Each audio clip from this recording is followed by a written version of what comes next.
What's going on, Madden Nation? It is Movie with Movie Gaming TV back for the Week 2 picks segment. Last week we went 7-6 and 1 game we pushed on, so our record for the year is 7-6 and 1. There's also some Mud Squads gameplays if you guys want to check those out. I also coming soon will be pretty much how to play Mud Squads defense. I have like the perfect defensive plan. I have the best blitz where you can get pressure just sending 3 guys, so it's a really good blitz. So look for those videos to come out in the near future, but this is something we do every week. I was going to try to have this video out a little bit earlier, but this week I had some stuff that I had to take care of in my personal life. So again, they're coming out on Sunday morning, but look for them next week, probably like on maybe Tuesday or Wednesday or something like that. Just make sure you guys subscribe and like the channel so that you guys don't miss any videos. Hit that notification bell. You're gonna see some of the defenses here. This is like a 3-4 odd. I use the Ravens playbook, and I like to use this cover 4 show 2. It's a really nice play, but let's go ahead and get into the game. So we are 7-6 and 1 last week. The first game of the week is Cleveland plus 7.5 at Baltimore. I really liked how Baltimore played last week. They played their game, defensive football, running the football. Flacco barely passed the ball at all. Jeremy Maclin had a nice catch. They're a really good team this year. Just a really well-balanced football team. I thought Cleveland played very, very well, taking Pittsburgh all the way down to the wire and playing really well. And Cleveland actually covered last week. 7.5 is a really big number. I think it's going to be tougher for Kaiser to go on the road against a really good defense in Baltimore. So I am going to take Baltimore, giving up 7.5 points to Cleveland, but I wouldn't be too surprised, if Cleveland makes this a game, if Baltimore can't score for whatever reason. But I'm going to take Baltimore here. Our next game is Buffalo plus 7 at Carolina. This is an interesting game. Carolina played pretty well last week, but especially the defense. But Cam Newton, he needed to be like a little bit more accurate. Plus 7's a pretty big number. This is a really tough one to think about. Carolina gets to play at home. They got McCaffrey really involved. Buffalo, they played the Jets. It was kind of close. It wasn't like particularly like really close, but it's a little bit closer than you'd like to see. 7 is such a big number, though. Oh man, this is a tough call. In Carolina, it's not like they score a ton of points. I'm just gonna take Carolina here, though. I'm gonna lay 7 points, which is a lot. This game is another really tough one to call. It's not like a slam dunk by any stretch. So I'll take Carolina here. Now we got Arizona minus 7 at Indy. This one, Arizona played a pretty interesting game against Detroit. They started off on fire, and then Matthew Stafford brought them all the way back for the win. Indy looked absolutely horrible. I mean, Scott Tolzien, as we were talking about last week, was just an absolute mess. He played really, really bad. So I'm jumping all over Arizona at minus 7 to Indy. They're probably going to win by more than that. They're probably going to win by like 20 points. So minus 7 at Indy. I will definitely take Arizona. So far we're taking favorites as we go here to win these games. So next we have Tennessee minus 1.5 at Jacksonville. Now Jacksonville's defense played really, really well against the Browns offensive line.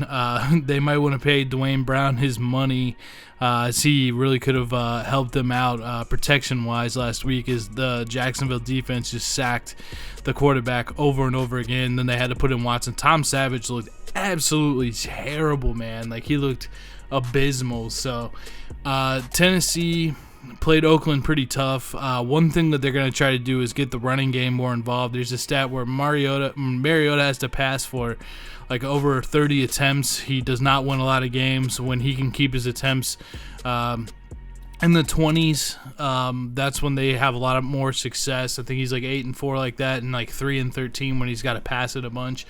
So I expect them to try to run a lot against Jacksonville. Jacksonville's defense is pretty dang good, though. So it should be an interesting game. Tennessee is a -1.5, so they have to win by 2 points. And they are going to Jacksonville. This is a huge game for Jacksonville. It's a big statement game for them. I just think Tennessee's going to pull this one out. I almost want to take Jacksonville, but I am going to take Tennessee in this game. I just don't think 1.5 is like a big number. If it was like 4, I'd probably take Jacksonville. But I want to see one more week out of Jacksonville before we start going with Jacksonville. Now we got Philly 5.5 at Kansas City. I should always note that Kansas City is my hometown team, so I know them the best. I might be a little bit biased toward them at times, so I'm going to try to take that out of it here. The line, I believe, started out at like 4.5, and now it's up to 5.5, so everyone's jumping on KC. So Eric Berry was gone. The offense looked incredible. There was a lot of penalties. They really blew away from New England in the second half of that game, but for a while it didn't look that good, and then they really turned it up in the fourth quarter. The biggest play I thought in that Chiefs-New England game was the stop that they got to hold New England to a field goal to kind of keep themselves in it. That was really big. Philly, here's kind of my take on Carson Wentz is he'll make like the most incredible play you'll ever see. Like someone will come and try to sack him, will spin out of it, make a throw downfield after like buying some time, and like he'll make an incredible play. But he also makes some like really stupid boneheaded plays that cost his team. Where he'll throw like a pick six like he did to Ryan Kerrigan. So the success of them offensively definitely rests on his shoulder. Is he going to make too many mistakes and just give up points? Is he going to make a couple of big plays? The Chiefs are going to have Daniel Sorensen and Eric Murray filling in for Eric Berry. They also signed Steven Terrell, I believe, who ran with the Seahawks last year when Earl Thomas went down. So they've got they picked it, and Terrell was with them in Chiefs camp this year. 5.5 is a big number, but I do expect the crowd to be rocking. I think they will win by at least a touchdown. It's going to be tough to get this one done, but I think they will get it done, especially if the offense can put up a lot of points like they have. It's a really good. I think Philly's defense is the second overall rated defense in the advanced stats from Football Outsiders, so they're really good. The Chiefs' offense was obviously really good. They have multiple threats. They have Hunt. They have Tyreek Hill. They obviously have Travis Kelce. Chris Conley's been playing well. Albert Wilson, Demetrius Harris. The line is pretty damn good, especially if they can clean up some penalties. So I will take Kansas City here. I think we're going to learn a lot about both of these teams in this game. That's kind of what Week 2 is going to be. Are we going to see some confirmation from Week 1? Are we going to see regressions? That's what we're going to see. And hopefully by about Week 4, we can get like a really good feel on who should be winning, who should be losing. Now, New England -6.5 at New Orleans. I like New England here a lot. Everyone's going to write them off. Losing Donta Hightower is a real big deal, but after seeing New Orleans play against Minnesota, they looked absolutely terrible. Their defense was just an open sieve, and offensively, while Drew Brees had some decent numbers passing the ball, they couldn't put the ball in the end zone, which is a huge problem. I think they only scored 17 points. It's a pretty good defense. I like them to score some more points this week against New England. But I also think Brady and company are going to be pissed off, and they're easily going to win by a touchdown. I can see them winning by 2 touchdowns in this game, so I'm definitely going to take New England. So we've taken a lot of favorites so far. I think we're going again. I just feel like we're going to cover these points. Now let's go to Minnesota at Pittsburgh. Minnesota is getting 6.5 points at Pittsburgh. I like Minnesota if you're giving me 6.5 points. I think they're going to win this game outright. I don't know what was up with Cleveland. Like, you definitely have the emergence of the young Watt. He was beasting in that game. You still have Bell and Brown to worry about, but it's a bad matchup for Pittsburgh because usually they should be blowing people out with that offense. And really it was Watt and the defense that won the game for them. Big Ben's kind of looking kind of old. I think it's a tough matchup. You just hope, that Minnesota's offense could get enough done. Bradford and Dalvin Cook look really good. Will they turn back back to normal next or this week, or will they keep on pace? Stephon Diggs is one of the more underrated receivers. Still have Kyle Rudolph. Can the offensive line keep it together? The Minnesota offensive line was terrible last year. They play a lot better last week, and that defense returns pretty much all their starters. And Mike Zimmer is a defensive coach. And you're giving me 6.5 points. I think they could win this game. So if you're going to give me 6.5 points, I'll definitely take that with Minnesota. So this is our first underdog that we're going to take this week. We got Bears 6.5 at Tampa. Now this is an interesting game, and again we get a lot of points with 6.5. I'd like to go with the Bears here, just because we haven't seen Tampa, and I was actually pretty impressed with the Bears last week. They should have beat Atlanta at home. That was one of the bets we lost last week. That should have been a slam dunk for Atlanta to take care of business there, but they weren't able to do it, and they really took like a fluke play from Austin Hooper to get a touchdown. I don't know how much you can call a fluke play. It just was kind of a broken play where he was wide open, and then they just kept dropping the ball in the end zone. It's just, there's something about Mike Glennon, there's something about quarterbacking where it's really important to have every guy in the huddle looking you in the eye and trying to make plays for you. Like they do that for Brady. They've done that for Russell Wilson. They did that for Peyton. And Mike Glennon is just a different feel, you know what I mean? So I really wish someone could have caught a pass for him for his sake. Over the weekend, they should have easily won that game. They had multiple chances to get in the end zone at the buzzer. And then right around the right tackle when Brooks Reed for the sack. So actually, Tampa's going to be good.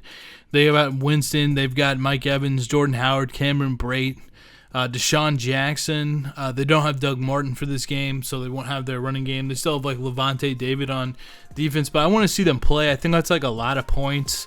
Still, I know that it's kind of like how Tennessee was against Oakland last week. They were favored.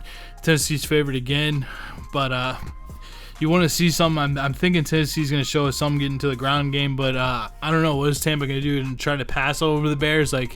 The Bears defense played pretty dang good against Atlanta, one of the best offenses in the NFL. So if you're going to give me 6.5 points, I'm going to take the Bears this week. Now we have Miami plus 3.5 at the Chargers. I'm going to take Miami plus 3.5 here. I know it's kind of a dangerous pick. I got to pick up Jay Cutler, but you got Ajayi. You got a defense. You got a good wide receiving core. Adam Gase is a good coach. There's something about the Chargers that just isn't quite there. Melvin Ingram and Joey Bosa are obviously beasts. Melvin Gordon's a beast. You got Keenan Allen. I just feel like in this game you're going to give me 3.5 points for Miami. I feel like Miami's going to win this game anyways. I don't think it's like a huge home field advantage for the Chargers to be at home in that stadium. I'm not even sure if they sold out that 30,000 seat stadium, that soccer stadium that they're going to play in Carson, California this week. So I'm really, it's kind of funny that they are favored by 3.5, so they have to win by more than a field goal. They have to win by a touchdown. I think Miami could take the win here, so I'm going to pick them this week. Now we have Jets 13.5, plus 13.5 at Oakland. The Jets kind of hung around with the Bills. They weren't able to cover the number. We took the points with the Jets last week. This is a lot of points, but obviously Oakland, for some reason, was not favored last week against Tennessee. That was an easy pick. Like, if you're going to give points to Oakland, I thought that was a really easy pick. Yeah, Khalil Mack to mess things up on defense. One of the best, if not the best, offense in the NFL. Beast mode. Look back to beast mode of old. I mean, just running through people. They didn't even run them that much. Derek Carr is one of the best quarterbacks in the NFL. And they got a great receiving core. I like Crabtree. I love Amari Cooper. Jared Cook's been good. And don't sleep on Seth Roberts. That guy, they give him a good contract. They re-signed him. He's very good at beating the nickel cornerback and making plays and getting touchdowns. I think that that Oakland will roll. They'll probably get up big early in this game. They'll set Khalil Mack, just let him go, let him pin his ears back and just attack the quarterback, cause turnovers against Josh McCown. And they should win this game by more than 14 points. So I'm going to take Oakland in this game. Jets are getting 13.5. I'm going to take Oakland. Now, this is one of the hardest games to predict all week, and probably why you're tuning into some kind of video like this, trying to get just somebody's opinion on this game.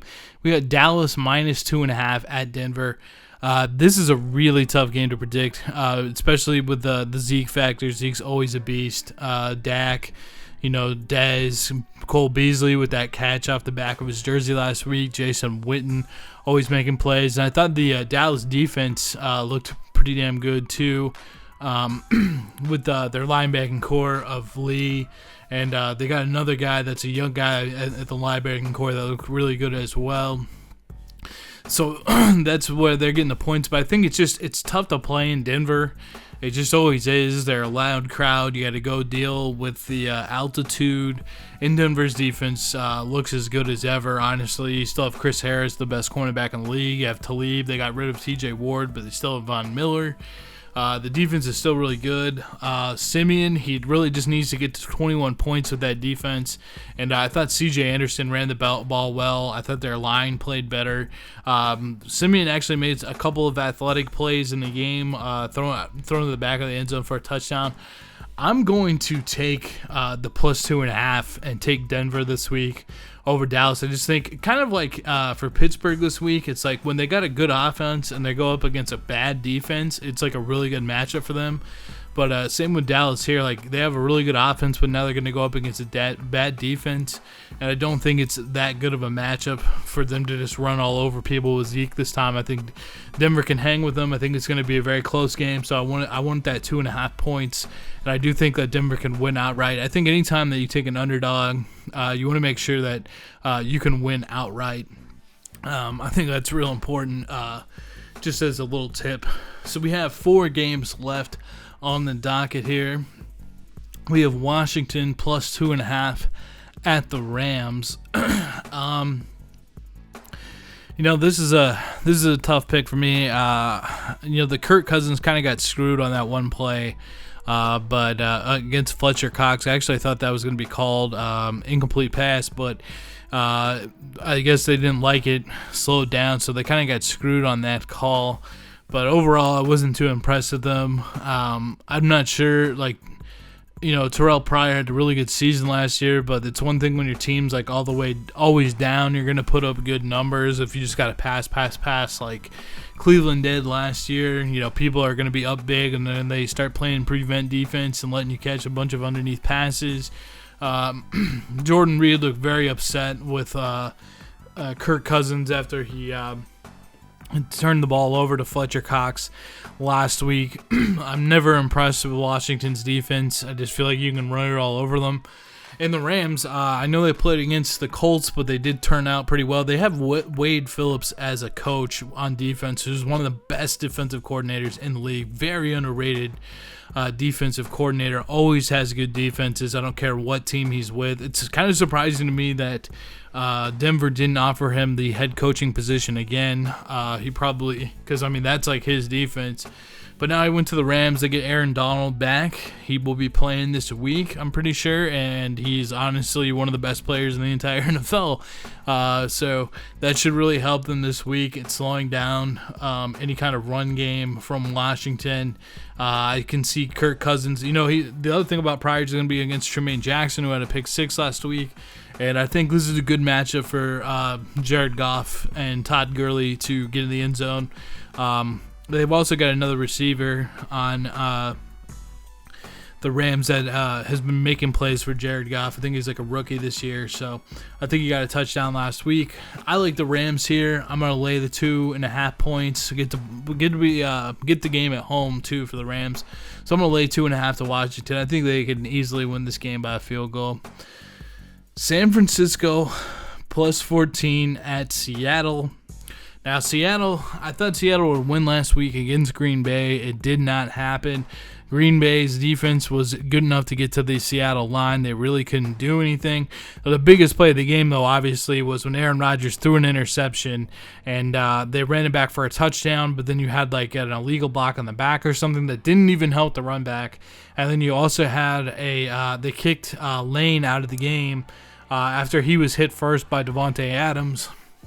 And I feel like I'm pretty unbiased in this situation because, I have no dog in the fight. That's just what I saw. I wanted my Seahawks pick to hit, but at the same time, I was just like, oh my gosh, that was a huge turn because they needed points. It wasn't like they needed points from their defense in that game really badly, and they didn't get it at that time. So That was a really, really big play in that game. To have that go against them is really, really tough.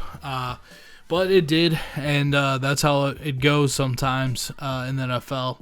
So I also, Green Bay, they made enough plays to win. They didn't score like a bunch of points, 17-9 ball game. But Seattle, 14 points is so much for that offense. Like, what they're going to have to do is they're going to have to get one of those pick sixes that goes. They may need a special teams touchdown. I'm really worried about their their offensive line right now. I mean, Russell Wilson just has no time.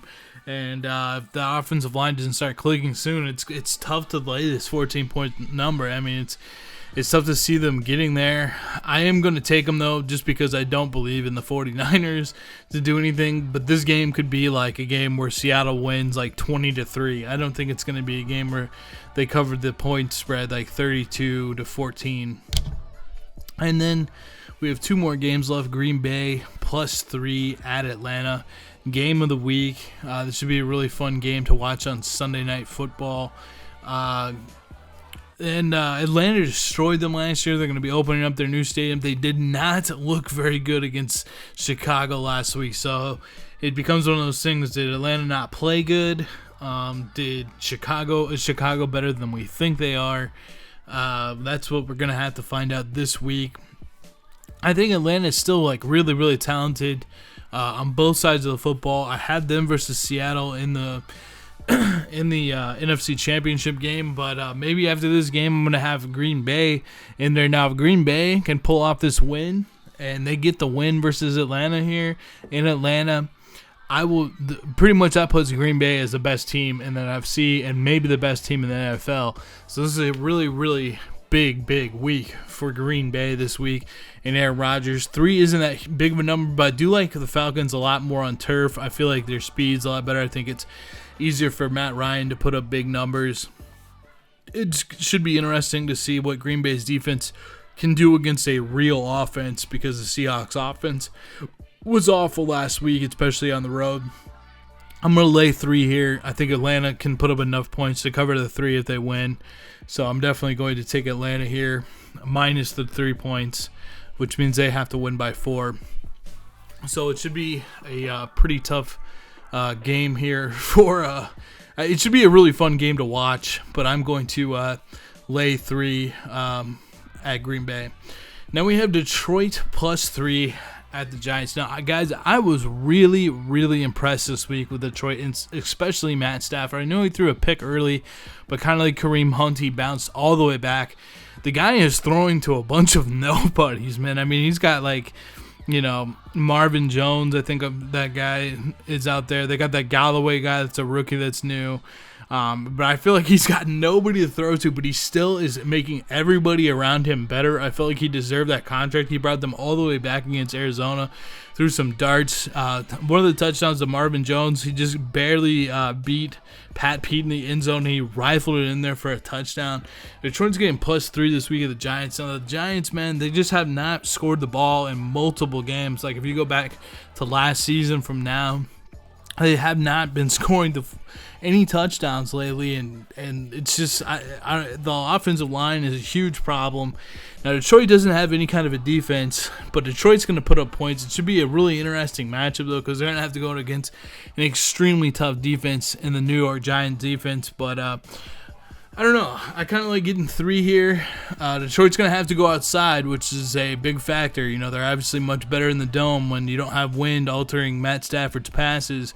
And they're also going to have to play on Monday night against New York, which is always tough to play against a team like New York on a Monday night. I feel like Eli could bounce back. I'm not sure if OBJ is going to play. If OBJ is going to play, obviously that kind of changes the whole entire offense for the New York Giants. But with OBJ out, I will take +3 Detroit. Consider, if you're making a bet on Monday and you're listening to this, consider thinking about the Giants. They'll probably move the line a little bit too. You might get some more points if you are Detroit. So As always, guys, these picks are for entertainment purposes only. If you have a gambling problem, seek help. These are just for fun. I like to just make these picks just so I can talk about football. I get to watch some mud squads in the background. I think there's these things in Madden, like predictors, so you can like use them. Use this my takes on if you think they should to maybe help your predictors out or whatever. So let's go back through all the games and we'll go through my picks. I'm taking Baltimore minus 7.5 at home against Cleveland. I am taking Carolina minus 7 at home against Buffalo. I'm taking Arizona minus 7 on the road at Indy. I'm taking Tennessee in a tough pick here. I'm taking Tennessee minus 1.5 at Jacksonville. I almost feel like Tennessee should get points, so I'm kind of nervous about that one. I'm taking KC minus 5.5 at Philly. This should be a really interesting game. I'm taking New England minus 6.5 at New Orleans. I really like this one. I think this is one that you can load up on for sure. Minnesota plus 6.5 at Pitt. I feel pretty good about this one as well. I like how many points I'm getting with Minnesota when I think they could win this game outright. I was not impressed with Pittsburgh last week. Bears plus 6.5 at Tampa. I like this one too. It could change because we haven't seen Tampa. I know they're supposed to be really improved, but let's see it on the field first because I saw it from the Bears last week. They played really good against one of the best teams in the NFC. Excuse me. Miami. I'm taking Miami plus 3.5 at the Chargers. I think they could win this game outright, so I definitely like Miami here. And Jets 13.5 at Oakland. I'm taking Oakland minus 13.5. And Oakland should absolutely obliterate the Jets. Could be like 42-10 or 42-17, something like that. They should play a bunch of points on them this weekend at home. Beast mode's gonna go crazy. They're gonna throw for a lot of yards. They're gonna be 2-0 at the end of this week. And Denver, I'm gonna take Denver plus 2.5 over the Cowboys. They're gonna be 2-0 after this week as well. And you're getting points. I think this is going to be a close game. I could see Denver winning like 21-18 or something like that. We will have to see it. That should be a really fun game to watch. Washington at the Rams. I'm going to take the Rams minus 2.5. I think, the Rams getting Aaron Donald back, Wade Phillips coaching, Sean McVay coaching Goff. I'm not impressed with the Redskins whatsoever. So I'm going to definitely take the Rams there. I think that line should be a little higher. But we will go with that. San Fran at Seattle. Come on, Seattle. Get some defensive touchdowns this week. Get a kick return touchdown. Try to win this game 20-3. I don't really see how San Francisco is going to score at all this week. 14.5 is a big number. I'd like to see this game go like 20-3 Seattle. That's kind of what I could see going. I hope it's not like 14-3 and we lose the bet. But or the pick, I should say. But that's kind of how I feel this week about Seattle. We're going Seattle minus 14 on that one. Green Bay plus 3 at Atlanta. Like I said, could be the biggest week for Green Bay this week. To prove themselves as the best team in the NFL, I'm still going with Atlanta home, opening the new stadium on Sunday night. I feel like they're going to pass for a bunch of yards. I feel like we're going to see the Green Bay defense get lit up a little bit. Aaron Rodgers is going to hang around. But maybe this will be the game that we push this week on like a last-second field goal from Matt Bryant. But Atlanta had their number last year. I kind of like Atlanta's. I think Atlanta is better on both sides of the ball right now than Green Bay. So I'm going to take Atlanta minus 3 this week. And then our Monday night game, we have Detroit. We're taking the points at the Giants. Probably should get more points that OBJ plays.